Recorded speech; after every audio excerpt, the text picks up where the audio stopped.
need to start thinking that housing is an important, essential part of welfare. We need to rethink a little bit our welfare policies and include housing for those who are really in need and cannot afford housing anymore.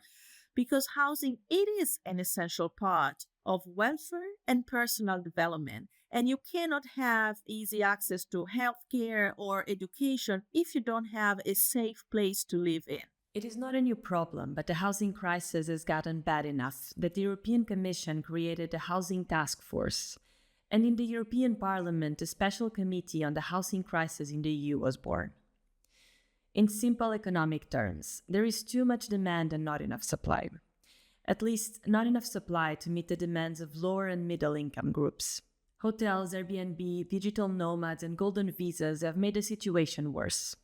What seemed like a sound economic policy back then ended up working too well and backfired in the faces of locals searching for affordable housing. It's difficult at the beginning to foresee how successful the measure will be, and also to foresee the fact that sometimes when the measure is too successful, it ends up having very negative consequences on local communities. So I think it is probably what happened. So policymakers at the time, they couldn't foresee the 100% type of impact, not only positive, but also negative one. Milan in Italy stands as a case in point. My city is Milan. We adopted a special fiscal treatment for people coming from abroad. So if they move to Milan, they buy a property, they can pay very low taxes and live in a very lively, vibrant European city. And that's what happened. The very center of the city, which is not that huge and has a limited amount of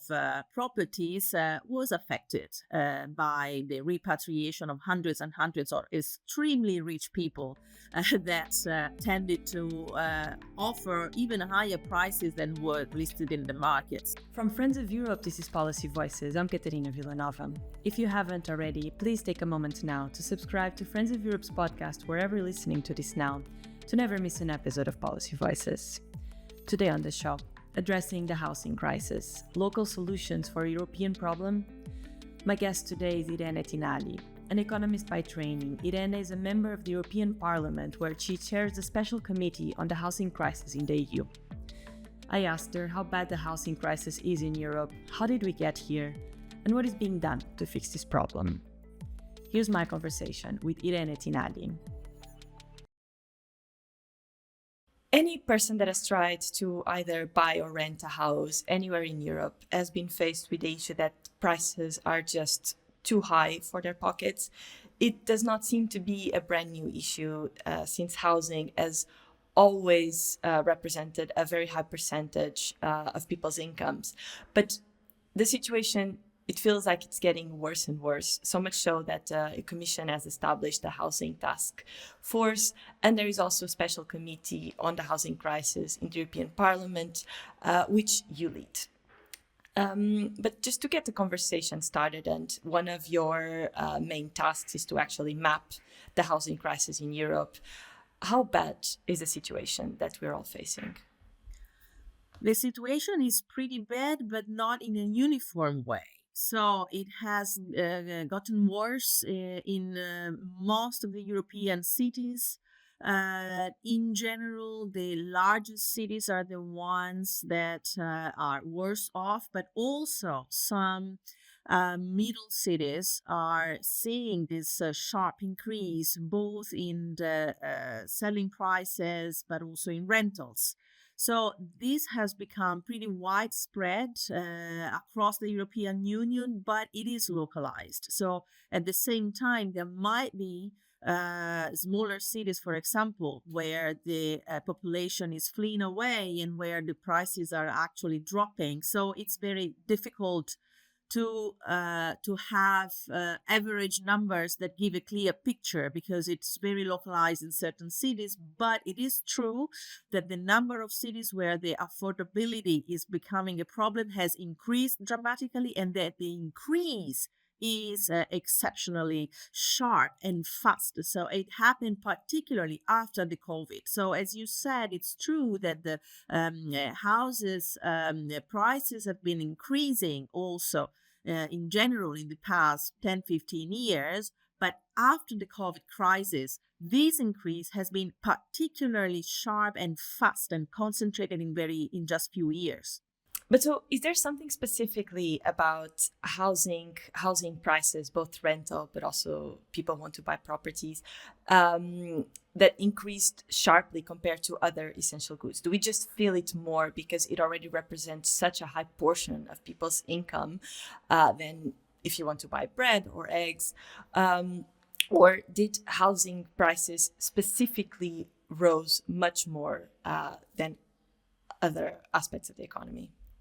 Okay, there are several factors that affected this sharp increase in prices. One of these is that all the prices went up after the COVID, especially construction prices, due to problems in logistics, supply chain, raw materials, energy costs, everything went up. And so this pushed also up the prices. There was also something related to the demand. So the demand increased a lot, which was something that not everybody foreseen, because actually during the COVID, many people thought that people would fly away from the city to buy houses where they had bigger spaces, but this actually didn't happen. So the demand of cities, maybe what happened is that people wanted to buy different houses, bigger houses, maybe with a terrace. So these increased a little bit the market. They make it a little more heated, but the demand was very high.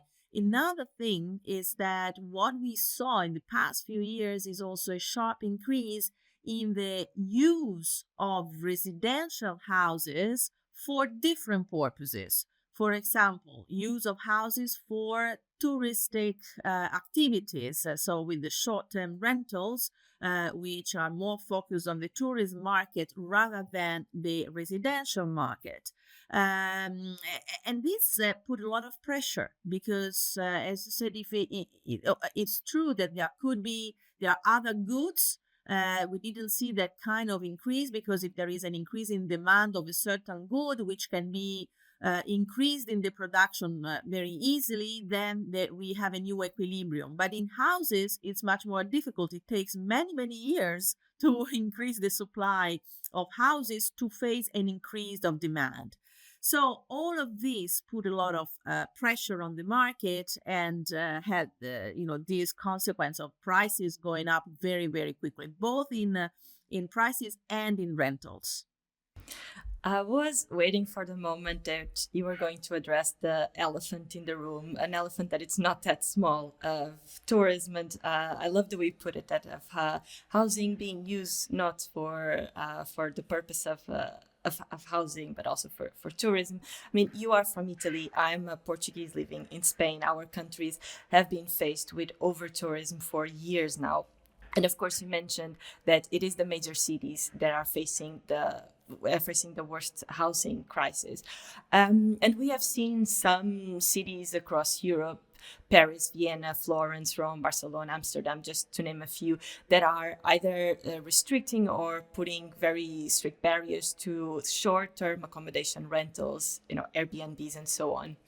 Did cities wake up too late to the extent that Airbnbs and other such platforms are contributing to the housing crisis? Well, cities woke up late in the sense that at the beginning, many thought that this could be an opportunity. And indeed, it has been an opportunity for especially the smaller cities that had the opportunity to increase their attractiveness and their tourism. And those were cities where probably there wouldn't have been in big investments in hotels or resorts, but with a little bit of Airbnbs and short-term rentals, they could become a place where some tourists would go.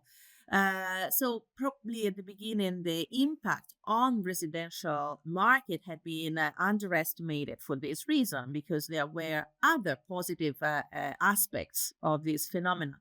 And then, of course, it has become a little bit out of control. It also has to be said that we always think in terms of cities that should do something and look at those cities that have done or not done something. But the problem is that there probably should be how can I say, a bigger framework. So at the national level, that would give these cities the instruments to act. It's very difficult for a city to intervene alone with any sort of restriction if all the neighbors cities or the cities in other places in the country are not doing that. So these are not popular things to do, um, because of course owners of the apartments that are renting are not happy if you put restrictions. Trade association might not be happy because if you they may be afraid of impact on tourism, and then if you have nearby cities that are not putting these restrictions, of course, you face an unlevel playing competition. So it would be always good not to leave the cities entirely alone and trying to have a framework, of course, with enough flexibility, because as I said earlier, you can't have the same rules for all the places because not all the places face the same challenges, the same pressure, the same problems. So it is important to have some flexibility and to make sure that only cities that are facing this pressure will may adopt some form of restrictions. But still, the fact that there haven't been any attention to this issue also at the national or European level has left many cities alone, and they tended to delay the moment of intervention. So It clearly seems that this is the space for the EU to act, and we'll get into that. But while we are on this topic of houses being used for short-term accommodation rentals or even hostels and hotels, another phenomenon that came specifically during COVID is that everyone went to work at home, and a new phenomenon of digital nomads showed up, and it feels, at least again, I'm from Portugal, and it feels that Lisbon has just been inundated with digital nomads, many of them even outside of the EU, and it does feel that they are increasing the housing prices, not so much for buying property, but for rentals, 1 year, 2 year rental contracts. How much did this phenomenon contribute to the housing crisis? Does it truly have an impact on the big cities, or is it just easy to put the blame on someone? well, we don't have an analysis that is capable of isolating the impact of one specific policy or one specific phenomena. So it's not easy to identify the amount of impact that is associated to a phenomena like digital nomads, or, for example, even golden visas, which is a different thing. For according to some experts, they might have played a role. So I think, in terms you mentioned the Portugal. Portugal is also a country that not really golden visas, but for example, the fiscal favorable treatment to attract retired people from all over Europe. Of course, if you attract a German retired person or an English one, they might have a purchasing power which is very much higher compared to a Portuguese native, and this, in the long run, tends to push the prices up. But other countries have heard these policies of golden visas, and so my city is Milan, and we don't have a real golden visas, but we adopted a special fiscal treatment for people coming from abroad, which was very favorable. So if they move to Milan, they buy a property, they can pay very low taxes and live in a very lively, vibrant European city, and that's what happened. So the very center of the city, which is not that huge and has a limited amount of properties, was affected by the repatriation of hundreds and hundreds of extremely rich people that tended to offer even higher prices than what were listed in the market. So but of course, it's difficult to isolate this impact. So it is one of the many factors that have affected the market. So what we are trying to do is also to have a global picture of all the possible policies, all the possible factors that may have had a negative impact on the prices, and see if there can be something that can be done to mitigate this negative impact. You are an economist by training. So, can you explain what was the economic rationale behind policies such as golden visas, fiscal incentives, or even digital nomads visas that, in a nutshell, what they are doing is allowing very wealthy people that otherwise would not have either the incentive or even the legal rights to reside in these countries. What good would something like this bring to local communities? Well, there is these are fiscal measures, so taxation measures that what they bring is that they bring money, because even if they don't pay that many taxes as the locals, but these are people that previously were not living there, so they were not bringing any taxation money. So the moment that they come in, they bring this additional revenues for the normally for the country, not so much for the local communities, but they also bring consumption, for example. So the idea, the economic rationale for these measures is that if we bring in these richer people, they will support the local market, because these people will go out, eat at the restaurants, go to the stores, buy clothes, go to the theaters, to the movies, and also bring some revenues to the public, sector. So there is an economic rationale behind this, and probably there are regions and cities that before these policies were poorer, and they had trouble in attracting investments. And after these policies, they started to become more attractive also for foreign investments in general. So they started out with a few people, then they started out attracting some investments in restaurants, some investments in hotels. So I I don't think we can, say that everything was negative or that there was no economic rationale, because there was.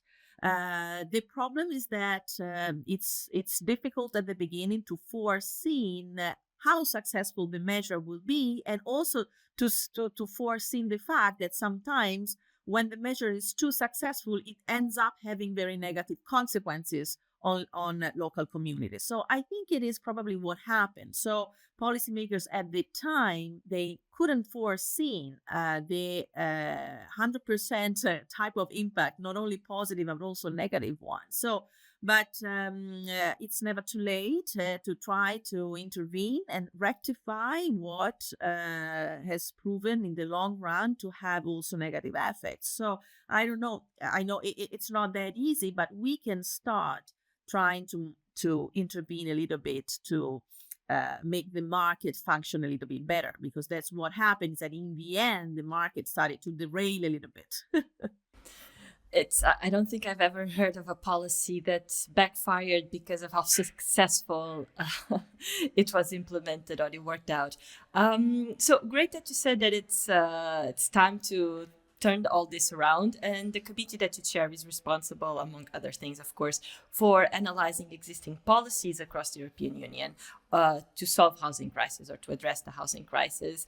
So far, have you seen any policies that shown promise in addressing the housing crisis? Everyone is waiting to hear what you uncovered. We are still working on that. So this is the purpose of the committee. So we started our work in February. So it's just a couple of months. So we've had several hearings.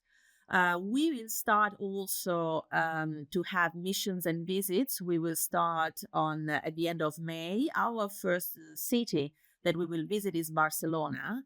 And Barcelona, for example, Barcelona and Catalonia are very interesting case, because they are among the first to implement quite restrictive measures, especially for example, on short-term rentals, because of course that's an area, Barcelona, that was very much affected by short-term rentals. And so they adopted pretty strict measures. And this is also probably the only case where this was accompanied by a national law, because Spain 2 years ago passed the Ley of Vivienda, the Ley de Vivienda, the Ley of Houses, which provided for a framework, as I said. So it gave the instrument and the opportunities to local communities, regional governments, and cities to put some sort of restrictions to the amount of rental prices. And Catalonia was the one of the few, if not the only, regions that fully applied this law. And the recent data that I have seen shows that this has had an impact on the prices of rentals, which have gone down for the first time in a long time by about 3% in the region, and up to 6% in Barcelona, in the city. Now, so it seems to be promising, but of course, we need to be very careful and evaluate all the possible impacts on all the aspects, because as I said earlier, sometimes there are policies that may have a positive impact on what at the beginning we want to achieve. So the golden visas wanted to achieve to attract rich people and increase consumption and the economy.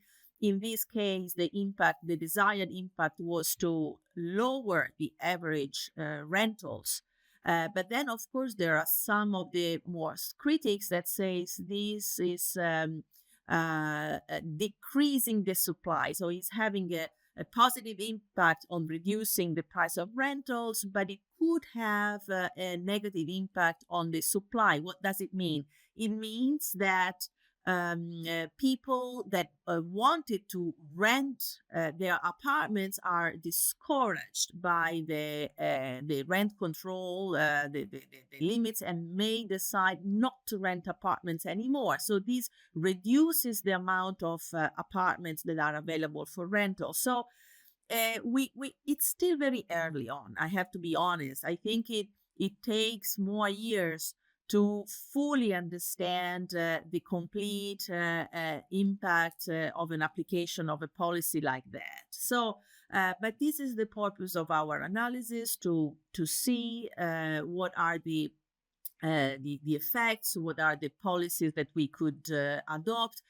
However, just to be complete, it's not just about policies in limiting, putting regulations, we can also have policies that trying to increase supply by how can I say, providing new possibilities to build or to use existing buildings that are empty, and to dedicate these new buildings or old buildings that are renovated to those people who really need it. So to increase the supply targeted to people that are in real needs, so to alleviate the problems on those who are suffering the most from the problem. Because of course, we also have to be very honest. Not all the people are suffering in the same way from these increasing prices. So public policy should start by focusing on those that are suffering the most for this problem.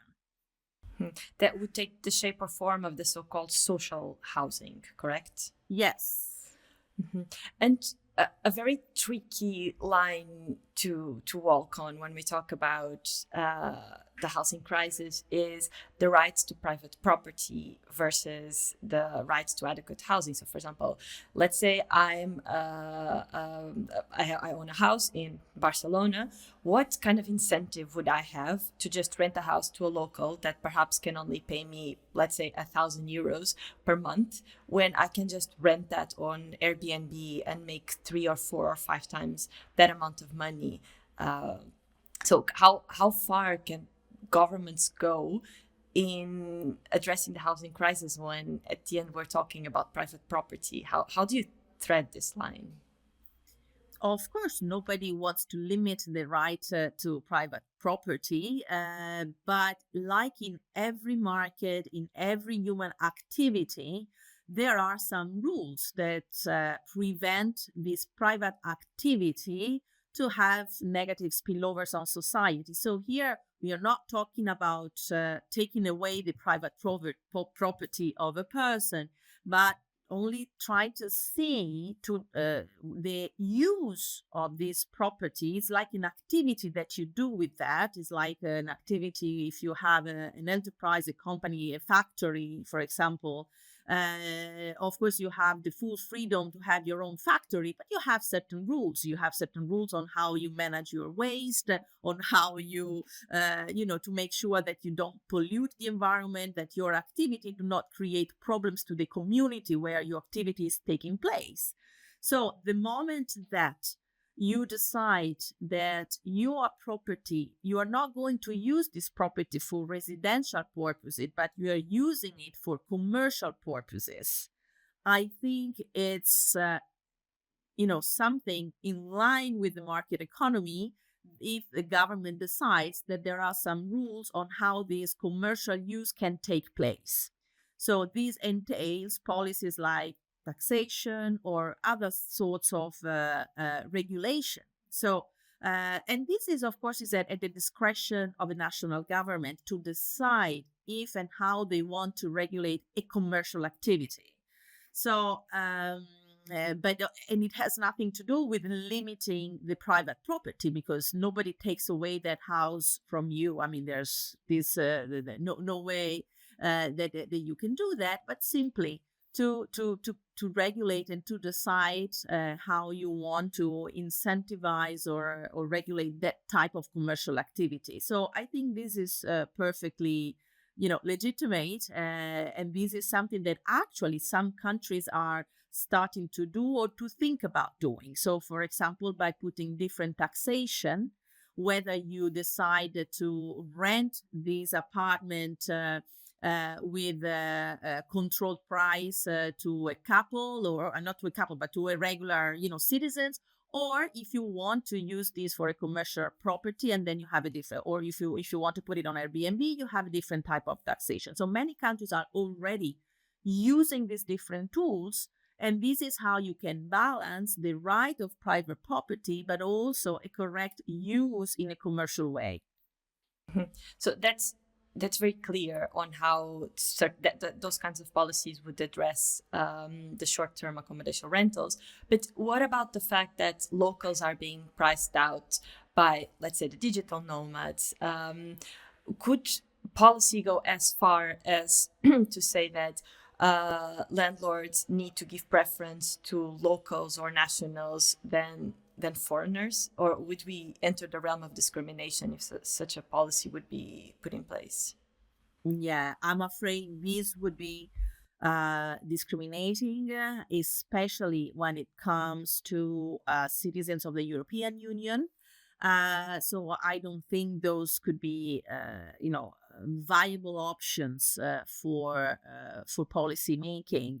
But as I said, there could be different leverage that we could use to incentivize the renting to specific categories, for example. So, or if not to categories, which is always a little bit difficult, but for example, to people above and below certain threshold of income to make sure that also the less affluent have access to affordable housing. So these are all things that can be used and are used in some communities. And finally, the tricky question of, given that the European Union has no competence to legislate on housing matters, how far can the EU go in addressing the housing crisis? Well, the EU, for example, has competencies in internal market and everything that entails, for example, to Airbnb platforms and how they are used. These are European competencies, and indeed, we passed a regulation not too long ago on transparencies and information regarding the short-term rentals platform, which is actually now proving quite useful in collecting data, information. So transparency is an important tool, and I think we could probably also work on that to do something even more effective. So that is one. Another area where European Union has exclusive competence is state aid rules. So we mentioned earlier how important it is also to have projects for social housing, for providing increasing the supply of affordable housing for those in need. And sometimes these kinds of projects clashes with state aid rules that are set at the European level. So we are already discussing whether we could give more flexibility in state aid rules to allow regions and countries to be more effective in providing social housing. Another avenue, another field of work for the European Union is providing funds or financial instruments to support projects like these. So we need to start thinking that housing is an important, essential part of welfare. We pride ourselves as Europeans to be a continent that takes care of the need of people and does not leave anyone behind. And we've done it very effectively when it comes to healthcare and education, because we always thought that healthcare, education are two important pillars for the welfare and the safety of people and their personal development. We also took care of housing, not as the European Union, but as national governments early after, soon after the Second World War. Many countries had in place very effective housing policies, providing houses for the most vulnerable ones. But then over the years, especially after the 80s and 90s, when the communities were more affluent, we thought that each person could provide for housing by himself, and we just had to focus on healthcare and education. I think that now we need to rethink a little bit our welfare policies and include housing for those who are really in need and cannot afford housing anymore, because housing, it is an essential part of welfare and personal development. And you cannot have easy access to healthcare or education if you don't have a safe place to live in. I think this is pretty obvious, but sometimes it's important to restate the obvious. Absolutely. I think that's a great way to end the conversation. And you clearly have your hands full for the next years in solving the housing crisis. You have only an entire continent hoping that things will get better. So, absolutely no pressure. Irene Tinagli, thank you so much for your time today. Thank you, Catarina. Thank you very much. And that's it for today's show. I'm Catarina Vila Nova, and Policy Voices will be back again next week. Until then, goodbye.